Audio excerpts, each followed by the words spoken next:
I often recommend Volvos. They're comfy, stylish and safe, and often cheaper than their German equivalents. But is my opinion about to change with this new EX90? It's not quite what I was expecting in a few key areas, which I thought were dead cert for a Volvo. Has this car upset, squeaky, my whole world order? To investigate, we're going to look at its design. What does that remind you of? We're going to see how practical it is. Oh, come on! Assess what it's like to drive. Shall we try and drive into this child? See if it's as quick as Volvo claims.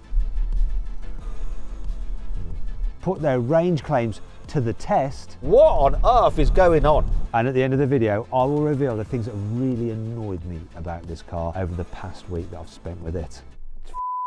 Brilliant technology. Great, thanks. I'm Matt Watson, and you're watching Carwow.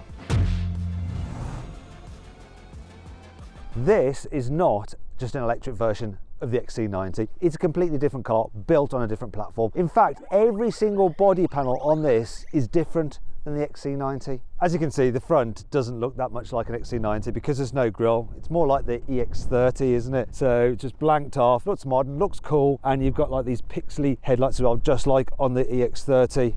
At the side, you've got poppy-outed door handles which remain popped out when the car is unlocked. They're quite nice to use, actually. You don't have normal handles like on an XC90. You also have large wheels, starting at 21s, rising to these 22s. I do like this design, and they're actually harder to curb than you think. I drove up a curb, and the bulgy tyre protected them, which is a good thing.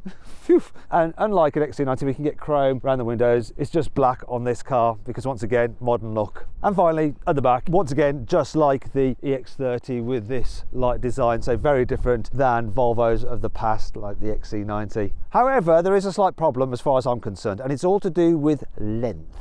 So let's measure it very scientifically. 1, 2, 3, 4, 5. 5 meters and 3 centimeters. So it's actually 8 centimeters longer than an XC90 and a whopping 80 centimeters longer than an EX30. And therein lies the problem, because while the EX30 looks great with its compact dimensions, the same look on this bigger car just doesn't work so well. And I don't think it looks as good as an XC90, which doesn't look as good as an XC60. So it's especially not so good looking in this slightly anonymous blue paint. However, that isn't the worst thing about the look of this car. And it's something you really need to be aware of if you're buying an EX90 right now.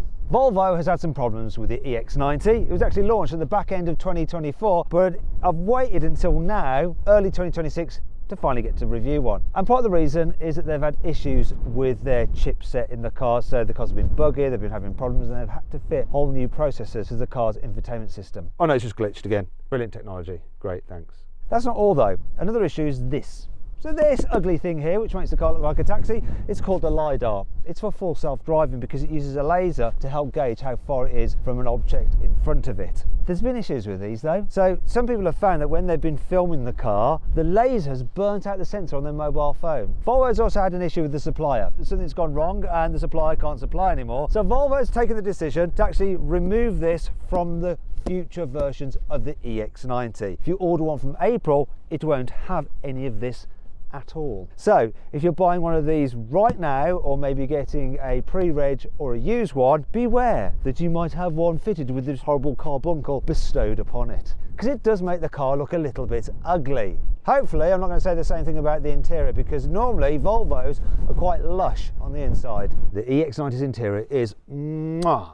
Volvo know how to do a minimalist interior. There's no physical buttons, everything's done through this screen. More on that in a moment, right? Because we're just talking about the form, not the function. And the form has got it going on. Just look at the shape of the dash, this wonderful wood material that they're using. And you get that on all versions of the car. It's not just the top spec, which this car is. The materials feel good as well. It's not leather. There's no actual dead animal in this car at all. And I'm wondering, do I really need leather anymore? This feels so good. Now, if you go for the top spec car, you can actually, for a no cost option, have these wall seats, and I recommend you do that. They just feel great. Otherwise it's fake leather, which doesn't feel fake at all. In terms of the rest of the quality, oh yeah, I love the damping effect of the control stalks, and the only cheap bit that I can feel is down here on the door bins, where it's just hard plastic. Everything else is plush. Speaking of which, the door bins are quite large. Look, you can fit big bottles in them. You've got some storage in there with a false floor. in a central cubby. That's clever. There's your cup holders underneath there, and there's a big storage area here, which is lined with felt, which once again feels expensive. But there is one thing that feels a little bit cheap and lets the side down. And now I've seen, I can't stop seeing it. I'm going to show you now. Look at the stitching up here. It's really wonky. How did they get that wrong? Ugh, really lets the side down. Now in the past, it was the tech that let the side down in Volvos. So have they managed to fix that? This is the best tech yet on a Volvo. So the infotainment system is fairly rapid and zippy. The graphics are sharp and the menus are quite easy to operate. So you can just go to your home button there quite quickly, or to your other menus, and then there's all the one for your settings by hitting the drive button like that, and you can move through different functions. So it's quite intuitive, and yes, it'd be better to have physical controls for the climate, but look, you have the actual temperature just there and your heated seat and stuff like that there as well, so you can quickly just toggle those and then bring up the climate quickly like that and just do your fan and stuff. So as things going through a touchscreen go, it's not bad, and this is the best infotainment so far on a Volvo, because as well as running Google, you can also connect your Apple CarPlay wirelessly. Yeah, believe it or not, in an XC90 you can't connect wirelessly. Speaking of which, you've got wireless charging for your mobile phone here, and look, there's little vents so it'll cool your phone so it doesn't overheat, which is a problem when you're running Apple CarPlay wirelessly while charging. If you wanted to charge the old-fashioned way, you have your USB-Cs down there as well. Now the digital driver's display I think is a really good example of how to do a digital driver's display. Nice and simple, it's got all the information you need, nice, big and clear, and you can toggle between a few different views, including the sat-nav view. Now this Volvo comes extremely well equipped with stuff like pilot assist, so automatic cruise control, and standard, and it's got one other feature which should be standard on every single high-end car because it just helps safety. Do you know what it is? Heads-up display. Why don't all manufacturers fit them? They should do. Just saves you from taking your eyes off the road. As you all know, Volvo is made in Sweden, and look, if you were to just remove Norway from the side of Sweden, look at that shape there. What does that remind you of? Can you see that, Lewis? Yeah. What can you see? You tell us. I'm not saying anything. Comment, let me know. However, all this tech does come at a price. We need to move on to the elephant in the room. I'm not calling you an elephant, Lewis, by the way. I'm not calling you an elephant, don't worry.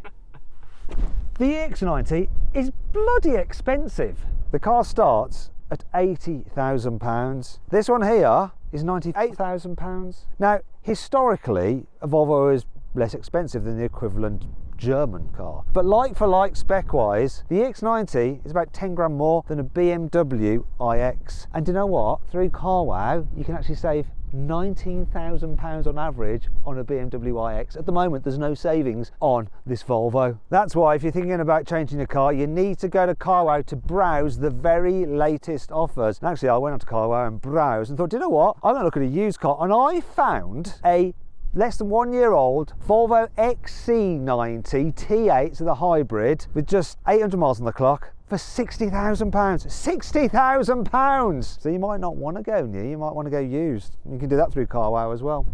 There is, of course, always a slight risk when you're buying used, and you don't always know what the history is. So if you are buying a used car, I recommend you do a car vertical history check so that you can check out that it's got a clean past. Like the car on carwow, look. Clean car vertical report. However, that might not always be the case. Here's a Volvo XC90 without a clean report. As you can see from this car vertical report, it has had some damage. Now, you probably wouldn't want to buy that car, or if you were going to buy it, you want to use that fact for a serious negotiation on price. So if you're thinking about buying a used car, get yourself a car vertical report and use the code carwow for 20% off. You can do that now by clicking on the pop-out banner, scanning the QR code, or find the link in the description of this video. Seeing as I'm in the boot, perhaps it's time to talk about practicality. Can this Volvo live up to the 7-seater hype? The EX90 is spacious in this middle row. It's actually slightly more spacious in the middle row than an XC90. So you have about that much more knee room, you have about that much more shoulder room, and about that much more headroom, apparently, when you look at the spec sheet.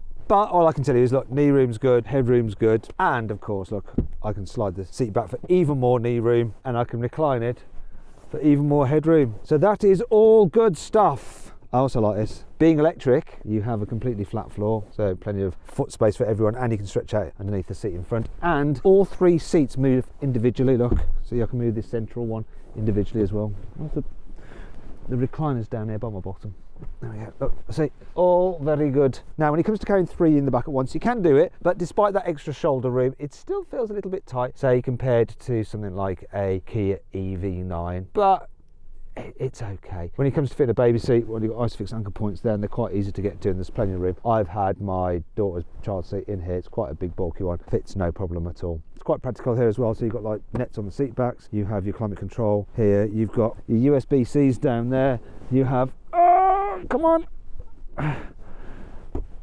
covered cup holders, which I like. I like covered cup holders, so when you're not using the cup holder, you don't end up with your wrist in the cup holder. Decent sized door bins and rear windows that go all the way down, and look, you have acoustic glass even on these rear windows. But the big question is, it's a 7-seater, what is it like for people in the rearmost row? Well, what I'm going to do is leave this there because the knee room's good, and I'm going to jump in the back. Is it easy to get into the back? So I just pull this, move that like that, hop in. I'm going to get this out of the way so you can see what's going on. And then I have to flip this bad boy down. Actually, I won't. I'm going to leave that one there.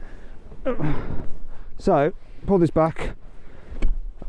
Sort of remembered its position. So, knee room is acceptable. Foot space is a little bit on the tight side. I'm quite pleased though, because I don't feel like I'm sitting too much on the floor. So there is a little bit of under thigh support. It's not too bad. Issue, look, headroom. That's a shame. So it doesn't feel as spacious in the back as a Hyundai Ioniq 9. If you want to see my full in-depth video review of that, click on the pop-out banner or scan the QR code on screen now. I do like having these windows here though, and the cup holders. Where is the USB? There's no, why?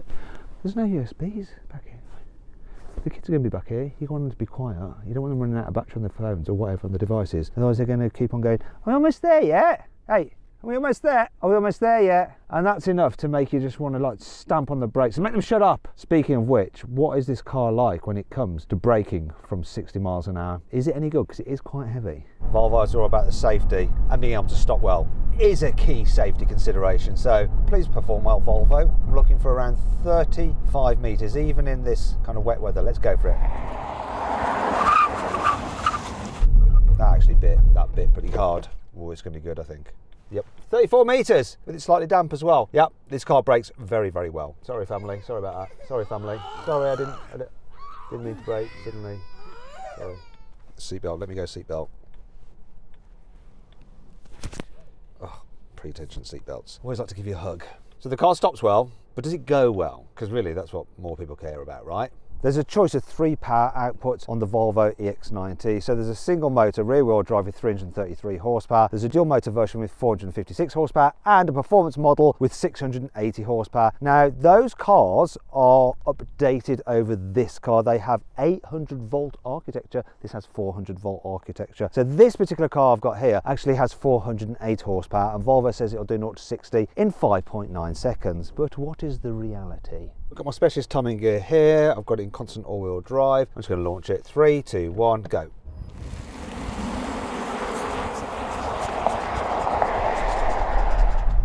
It's not the fastest off the line, but 0 to 60, 5.81 on the quarter mile. Come on, 14.5. Well, it's as quick as Volvo said. I can't really complain, can I? But for a big EV, I expect rocket ship performance from an EV. This ain't it.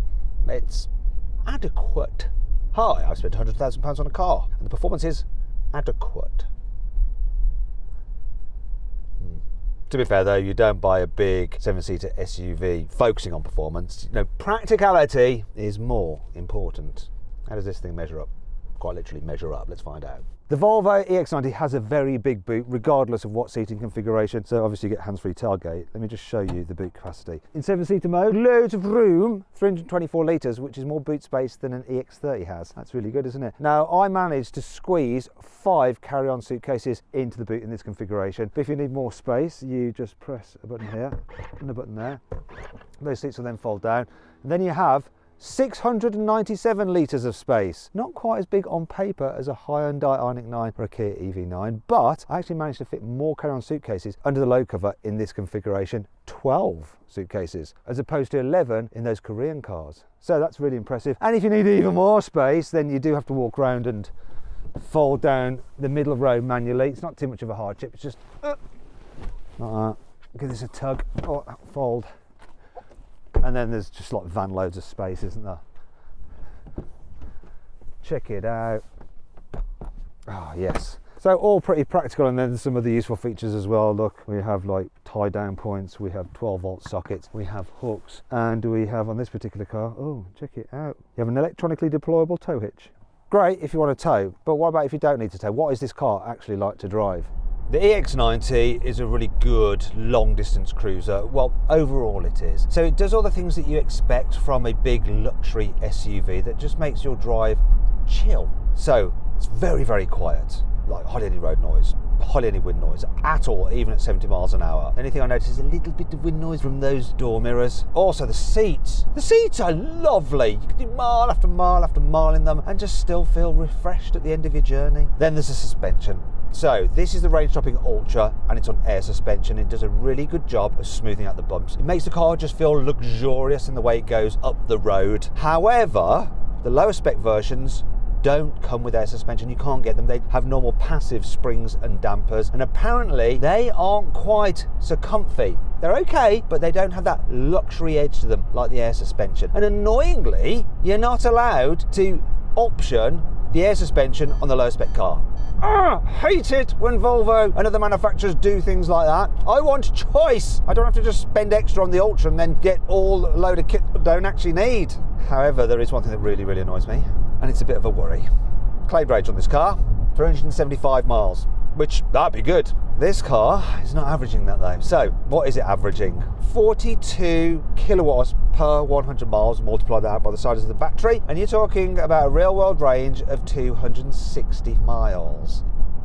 Gets worse. That reading was before I did a couple of drag race runs in this car to measure the performance. After that, and after driving it around over the weekend, just going to some local villages and shops and stuff like that, the consumption has gone to 54 kilowatt hours per 100 miles, which works out to 1.85 miles per kilowatt hour, which means the real world range on this car at the moment is less than 200 miles, which quite frankly is not acceptable at this price point and this size of battery. Oh, what on earth is going on? And that just means I can't fully relax driving this car on long journeys. However, depending on how you're going to use it, it might not bother you that much, because how this car performs in town might be a bigger deciding factor for you. So, is it any good?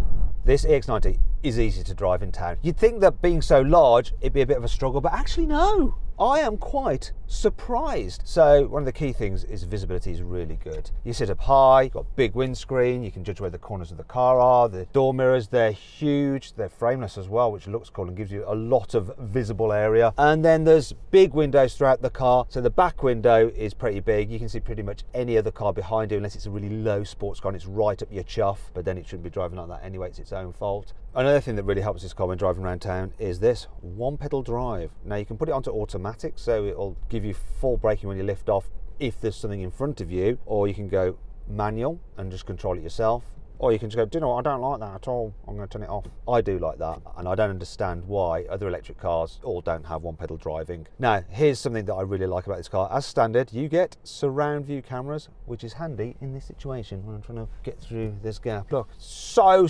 helpful. But there is one other thing that will really surprise you about this EX90, because remember, it's over 5 meters long. Yet check this out.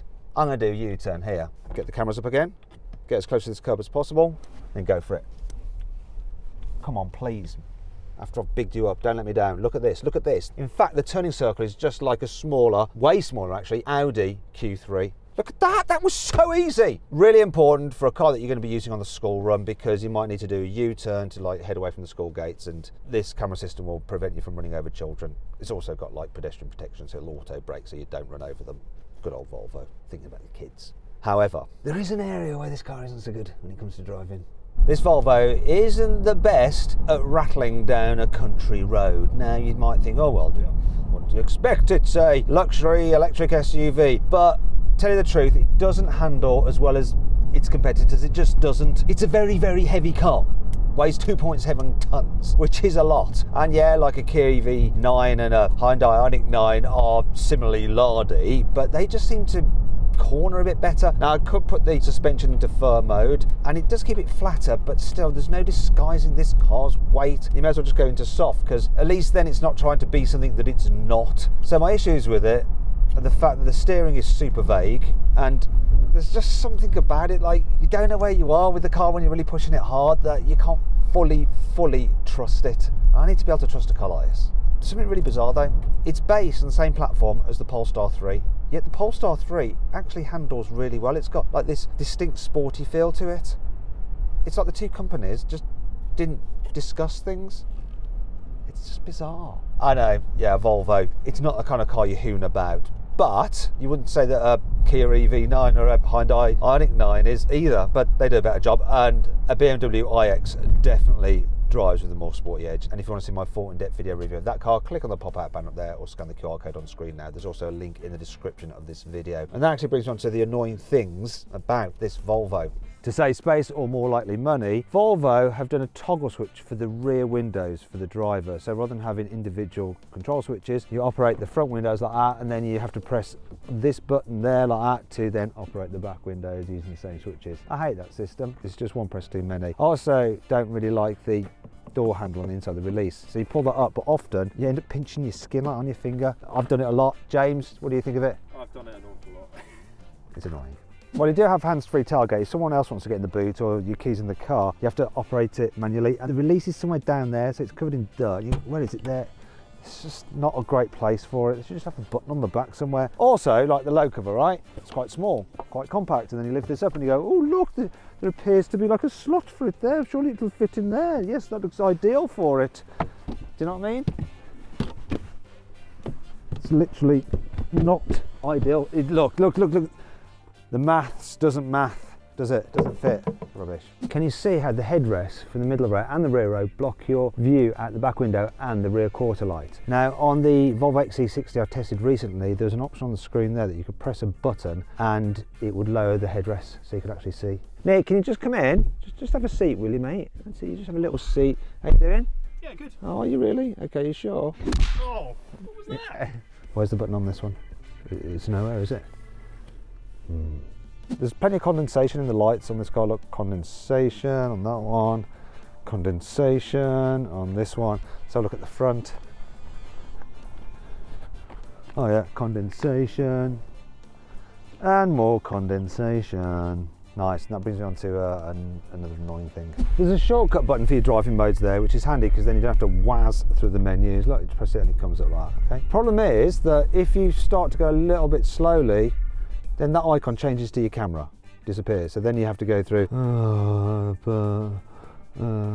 settings, driving, oh, and driving dynamics, there it is.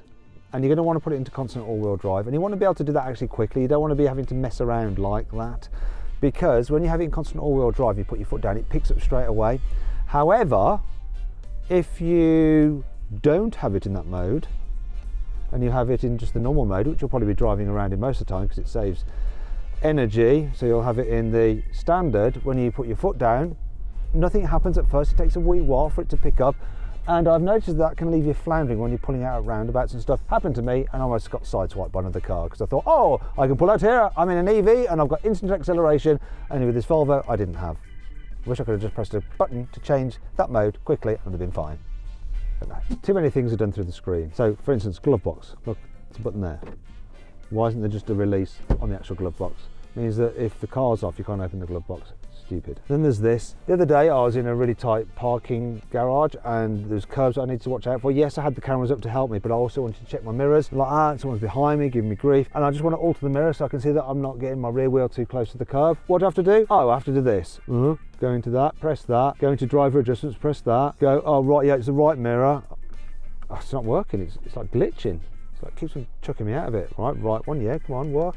No, keeps glitching. Like you can't even control them because the software plays up. And it's a key thing, your door mirrors. See if it'll do it this time. Come on, work. Move. No, crazy. Let's just try one last time. Okay, yeah. It's actually doing it now. Oh no, it's just glitched again. Brilliant. Brilliant technology. Great, thanks. It's not all bad. There's some cool features on this car, such as ambient lighting embedded in the wood panelling. You can tell this is a premium car because look, when you put on the windscreen washer wipe, you don't get a jet of water squirting at the windscreen blocking your vision. The water jets actually come out of the wiper blades themselves. The sound systems in this car are brilliant. So the entry-level model gets a Bose sound system, and the range hopper gets Bowers & Wilkins with 14 speakers, and the sound is so good. I can't let you hear it because of copyright and stuff, but it's got different settings like stage, you have it like Abbey Road Studios, and all different stuff. You can move all the sound around, and it's got like 3D surround sound and all that cleverness. Plus, you have speakers in the front headrest, and you know the warning sounds that you get from cars, like if you're going over the speed limit and all that kind of stuff. It doesn't beep through the speakers, it just beeps through the headrest, so only you have to suffer it. Unlike in a BMW iX, there is some storage under the bonnet. Look, it's not huge, but at least there's some. 34 litres. You can fit your cables in there. So then, where does all that leave us? What is my final verdict on this car? Should you avoid it, consider it, shortlist it, or just go right ahead and buy it? Well, I say with this particular model, I would avoid it because you don't want a car that has that horrible thing on the roof. In terms of the 2026 model, I would say consider it because it is a very, very lovely car, but it's just a little bit too expensive and the range isn't good enough. Anyway, I hope you all enjoyed the video. If you did, give it a like. Let me know if you agree with my verdict in the comments. If you want to watch some other videos, click on the video windows. And to see the very latest offers and browse deals, click on the Carwow logo. Thanks for watching, and I'll see you next time.